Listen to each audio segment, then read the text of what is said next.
Hello, I'm the Miami Autism Dad, Victor Antunes, the inclusive Miami Realtor, and this is the Autism Podcast at Miami's Community Newspapers. Today, I am with Guillermo and Dorota Lopez. Welcome to the show. Thank you very much. Thank you for having us. You're so welcome. Guillermo, tell me a little bit about your architecture practice. Well, thank you very much for having us, Victor. I appreciate it. GFD Groups is a legacy company that's been around for over 40 years. We are an amalgamation of 3 different companies. It started as an architecture firm that then in 2020 merged with an interior design firm and also an engineering firm, which is why we're now multidisciplinary. We do architecture, interior design, engineering, and also construction administration. And Dorota? So I am the co-owner and the lead designer. I oversee all the design aspects of our company. And, it's just, I've been doing this for over 20 years and we do a little bit of everything. We do residential and commercial spaces. And in the commercial side, that means anything from a restaurant to retail to office space. We've done medical, schools, you name it, we've done it at this point. Well, let's talk about commercial. Recently, you submitted a proposal to Ronald McDonald House. Yes. Interiors. Tell me about that. Yes.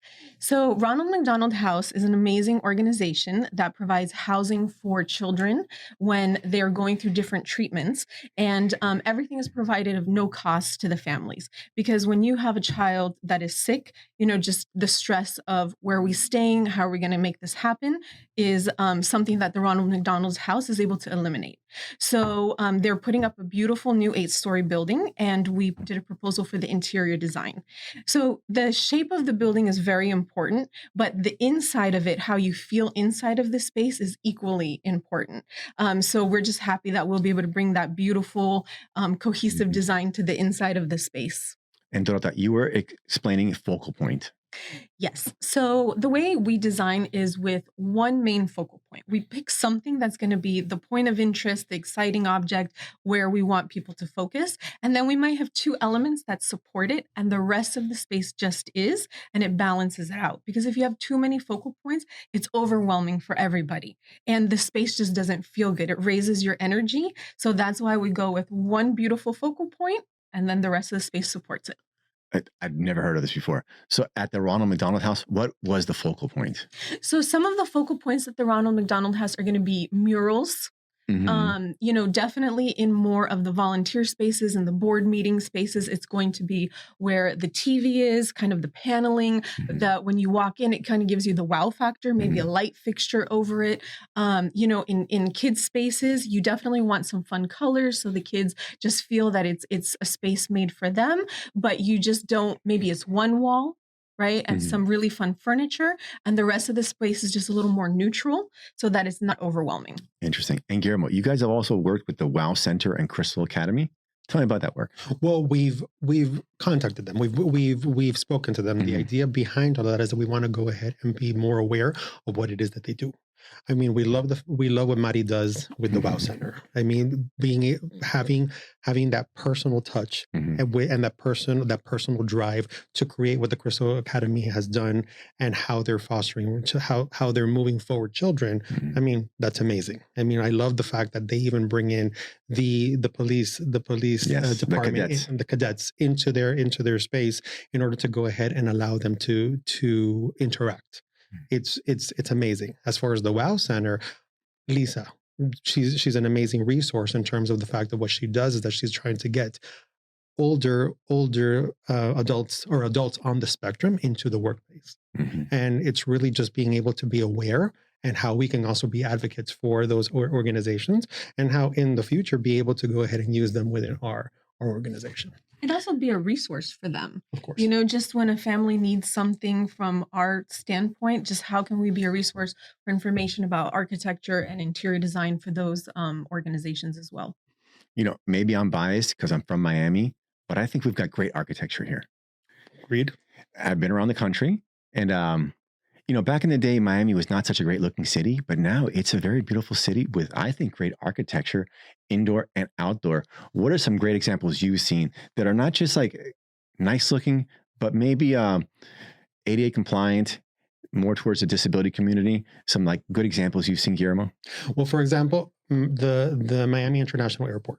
They're trying to go ahead and bring in. They're being very sensitive to the different abilities, and not necessarily just making the statement on the disabilities. They want to be inclusive of everybody, depending on whatever condition they may have. You're also seeing the Hard Rock Stadium. Hard Rock Stadium has actually brought in rooms and areas where that people on a particular spectrum can go ahead and find a way of being of finding some level of comfort while they're there. I mean, persons on the spectrum, obviously, they're very sensitive to the senses. So if it becomes too loud or it becomes too much in terms of sight, they can go ahead and find a way of retreating, if you will.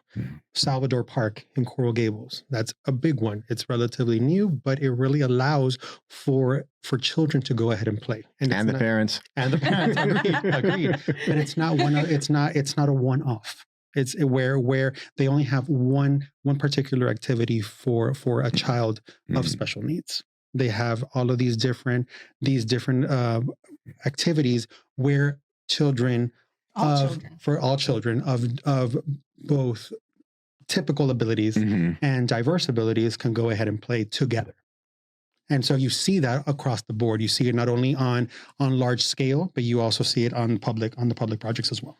Yeah, I've taken both my kids to Salvador, and them and the parents love that park.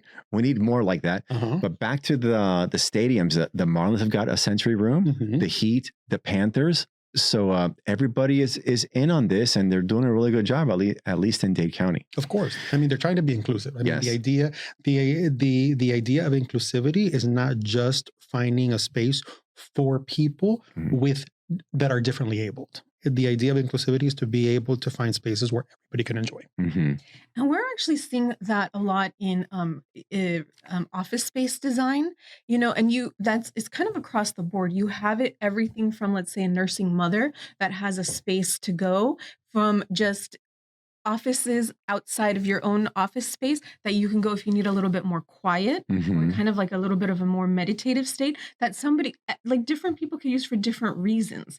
And then there's also just kind of break rooms that we're seeing integrated more into office spaces where we hadn't seen that before. You also, you mentioned that you did a sensory forward playroom. Yes. Unpack sensory forward. Yes. So the playroom was for kids. So the first thing we started was with the scale of kids. So everything is at that kid scale. So when I walk into the room, the doors are lower because it's meant for the kids to feel like it's their private space. Adults not allowed. Right.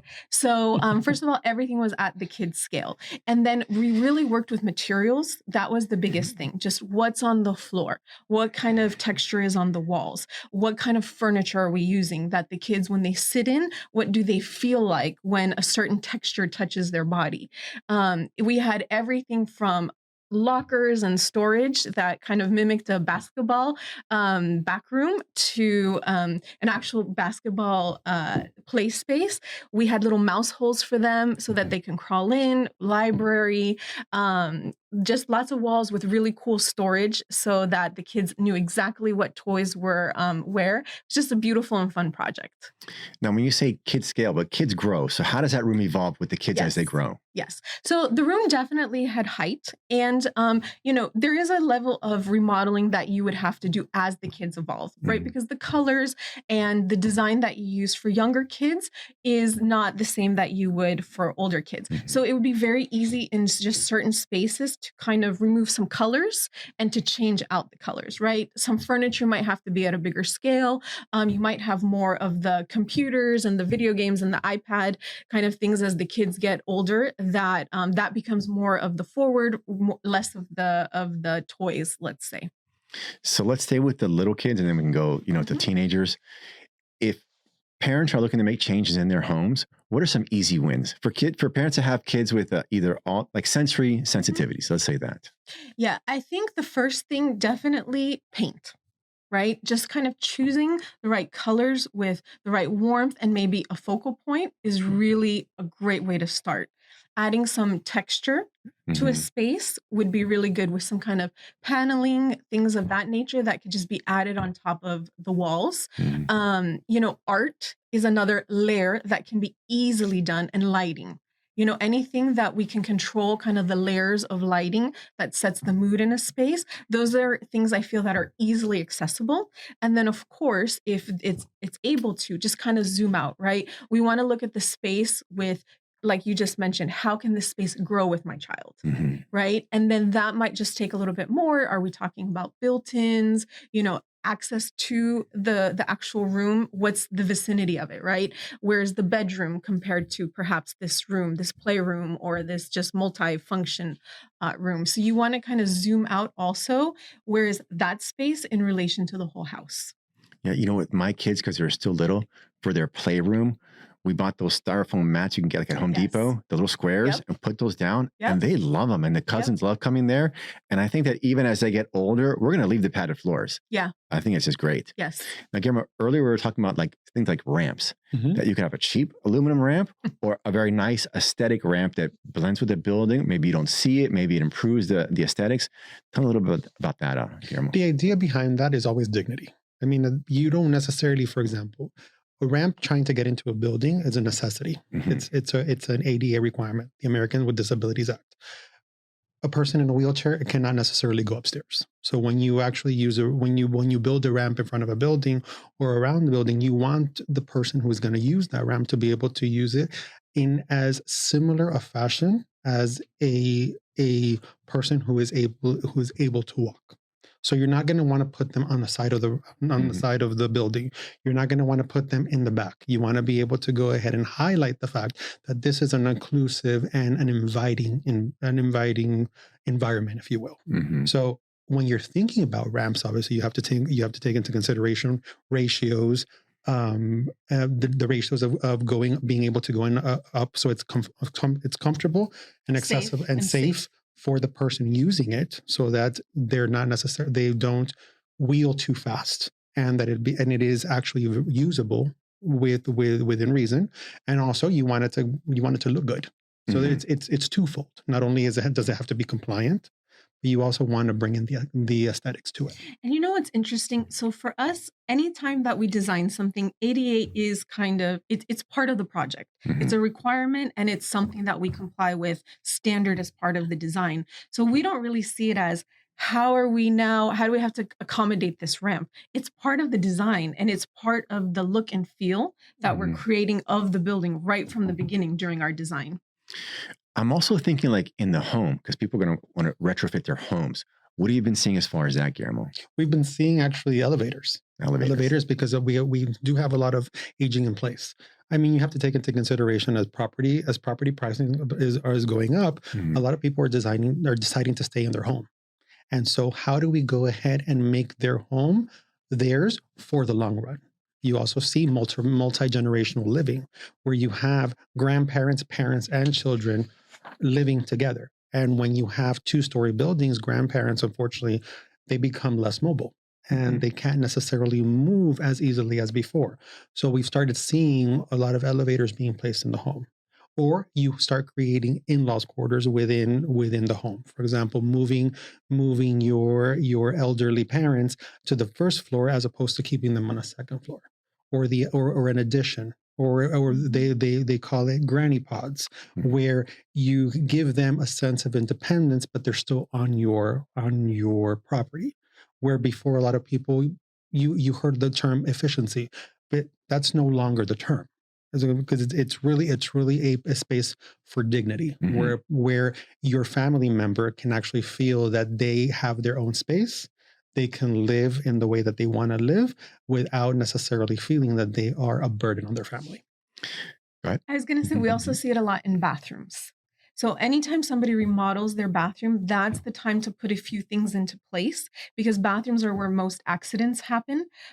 So grab bars, for example, Mhm. even if somebody feels I'm not ready for grab bars, we'll do certain strategic things like put backing in the obvious areas where the grab bars should go. So when they're ready to install the grab bars, it's going to be structurally sound and appropriate for that.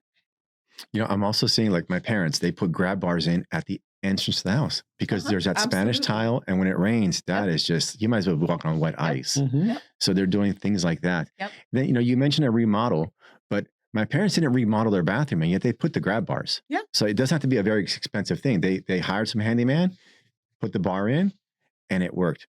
Absolutely. Yeah. So a lot of times when it comes to ADA, a lot of people think of it as a burden. Oh, I got to do this, I got to do that. But how are we seeing like ADA like elevate life, Guillermo? The idea is always finding a buy-in. The reason I say it is because we, at one point, just like with any condition, the moment that it becomes part of your life, it never leaves. You become a member of that group. You become a member of that team. Mm-hmm. So, for example, you often hear it with the word cancer. The moment that you meet that somebody in your family is diagnosed with cancer, you can never get rid of it. Mm. And the idea as far as ADA, the way that we see it is eventually we will all be affected by the need for ADA. Whether you Sure. and your family do not have it now, we're all affected. So, and it doesn't necessarily have to, you don't necessarily have to wait years. Think about it. Children often, they play rough. How many children break bones?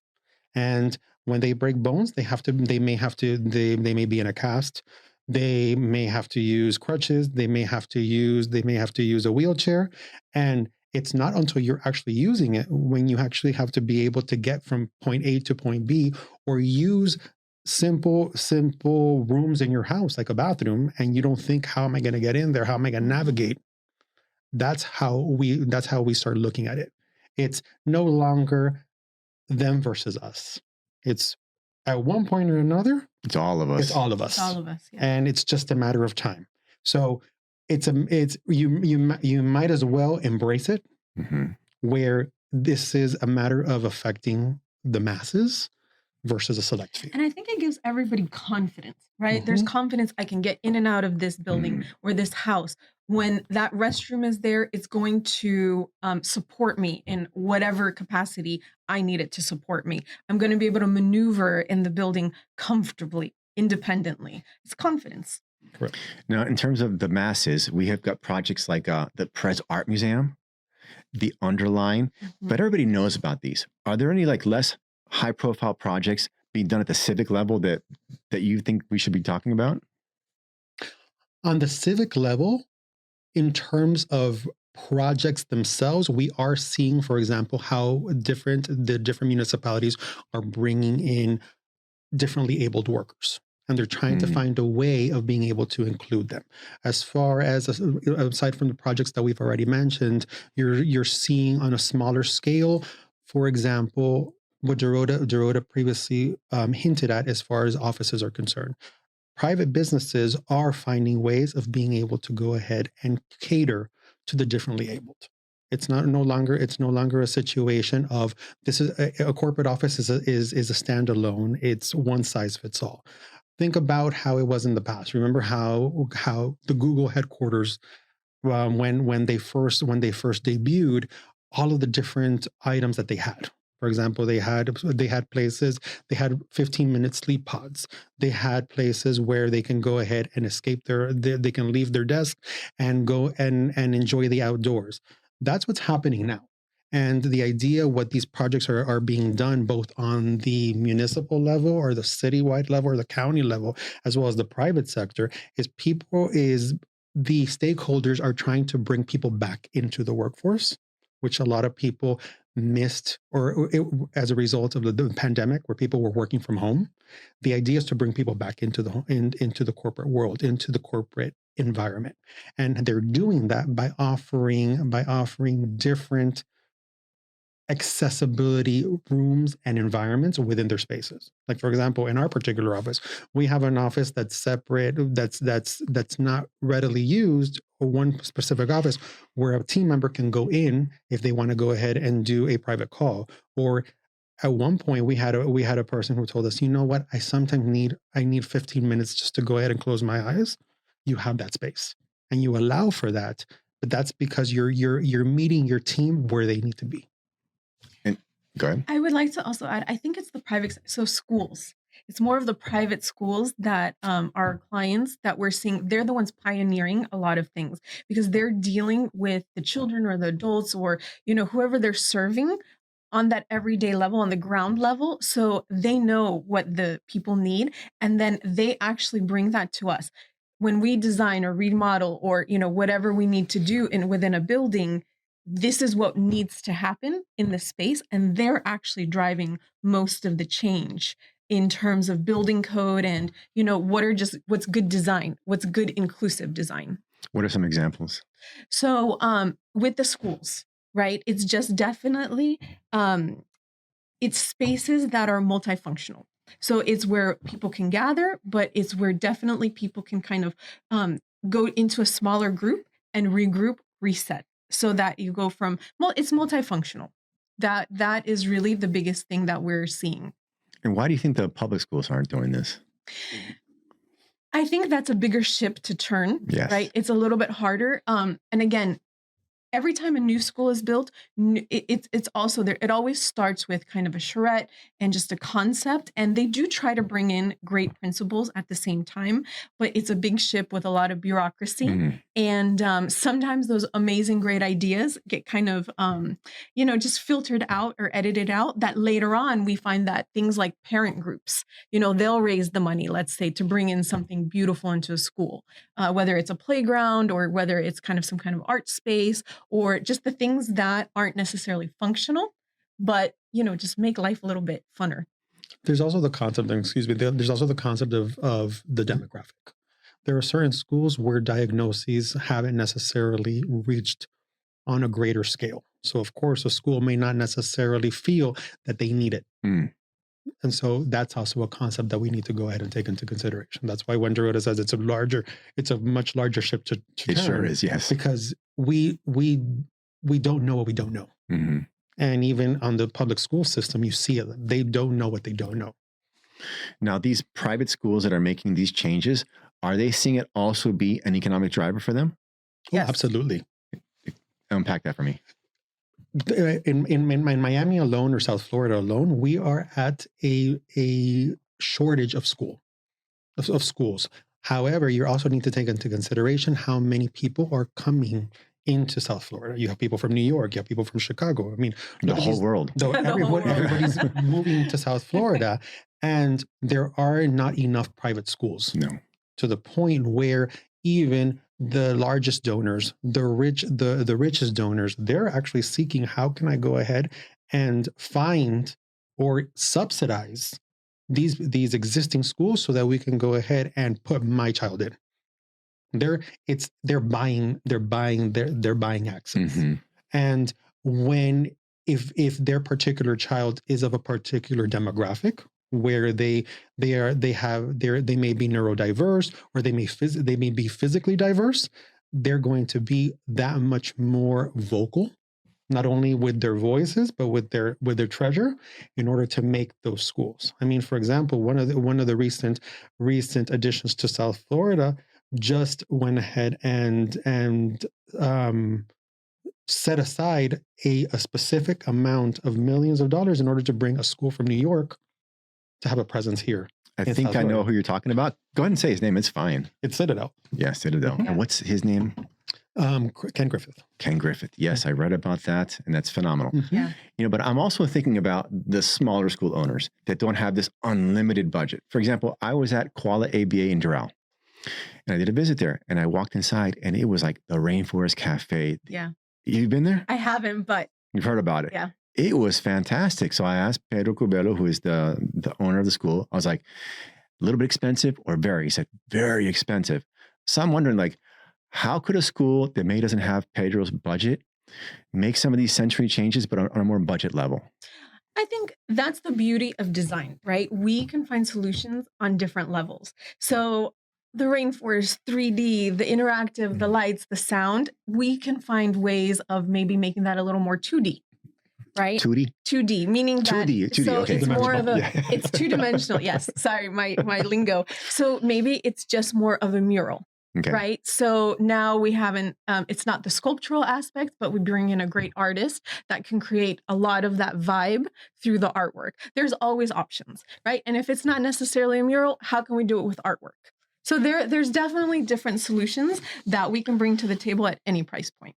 You know, one of the things that he did at, I was gonna say rainforest, but he did at Koala, is he put like fake grass on the walls. Mhm. That can't be very expensive.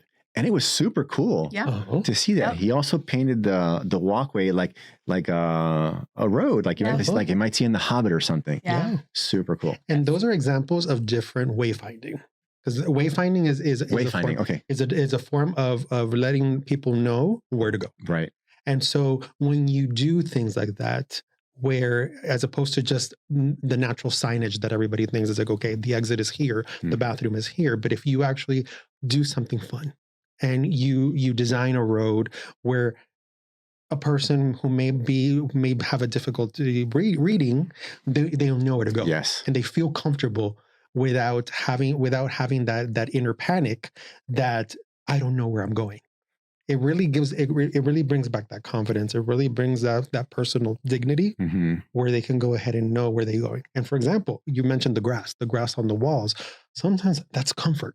I want to go ahead. I want to go ahead and feel something against my skin. Yes. I want to feel something where it's like I'm grounded. And those are examples of what you're seeing. And you're right. It doesn't take that much money to go ahead and do. It just takes a little bit of creativity.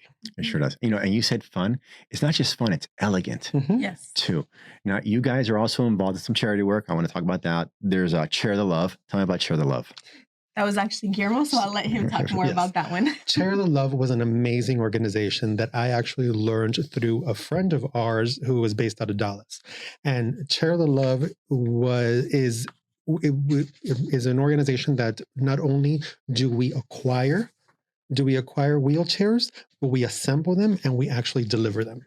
And I had the opportunity of going to Mexico. Oh, nice. 2 years ago to go ahead and actually assemble and deliver, and just being able to go ahead and see what the recipients and their families, and being able to go ahead and facilitate them from, some people didn't even have a chair.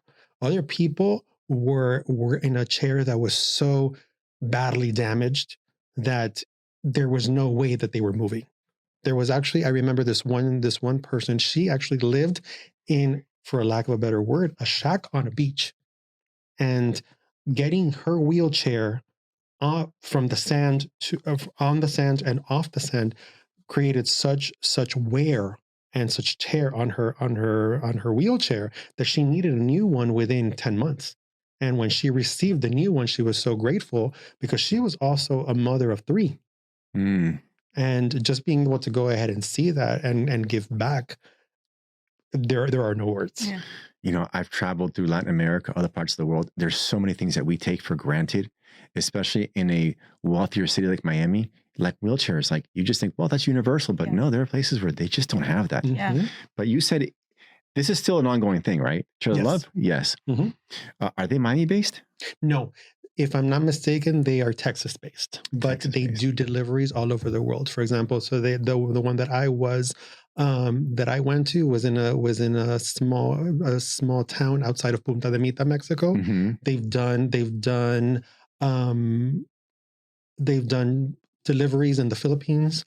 They've done deliveries in countries in Africa. They've done deliveries in other parts of Central America.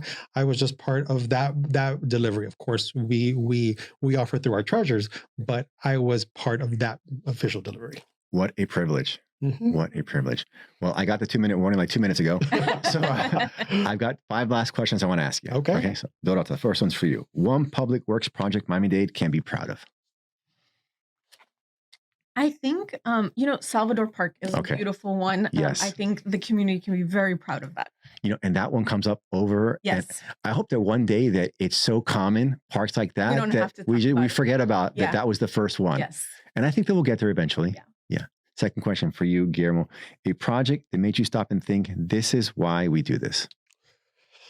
For me, it was the combining of two units that we designed for a quadriplegic client. Mm. She wanted to move from a single family home into a condominium so that she can be in the heart of the city. Mhm. And it allowed for her to be able to be in communion with her community. Mm. And when we combined those units, not only did our team make it accessible for her, it made it accessible for her caregivers, and it actually made a unit that was standalone, as if it were a single family home within a building, while still giving her the ultimate desire that she wanted. Yeah, that was a great project. That's phenomenal. Yeah. Third question, Dorota. The biggest misconception about design or accessibility? I think that it's something that we don't do anyway, right? That's the misconception. People feel like it's something we have to talk about, that we Mhm. have to bring to the table. And for our design team, it is part of our standard design, and it's something we deliver with every project. Nice. Guillermo, one thing Miami-Dade County could start doing tomorrow to make spaces more inclusive. Ooh, Maybe grants? More grants? more grants. Well, you know, with the budget shortfall, that's not going to happen. It's interesting because I was actually this morning, I was at a meeting in terms of initiatives. For example, the Beacon Council was trying to go ahead and bring in a project where they include inclusive employment, similar to what the WOW Center does, Mhm. and to what Card does. Goodwill does it And also. Goodwill does it, and they're trying to do that in order. However, the question that I asked, for example, is how about the funding? Because a lot of small business owners do not know how to go ahead and incorporate. You have to go ahead and learn about it. But of course, right now, the only incentives that most small business owners are seeing are tax credits. And they don't even know how to even apply for that. Mm. And so the question is, how can, for example, like how Miami-Dade pays for certain internships, how can they also include the differently abled? Mm. And this is a question for both of you. If you could have a billboard on I-95 with one message, what would it be? Good design changes lives. It sure does. It sure does. Okay, let's turn to the camera and we'll sign off. So this has been the Autism Podcast at Miami's Community Newspapers with Dorota and Guillermo Lopez. Thank you for joining us, and we'll see you again next time. Thank you. Thank you. Bye.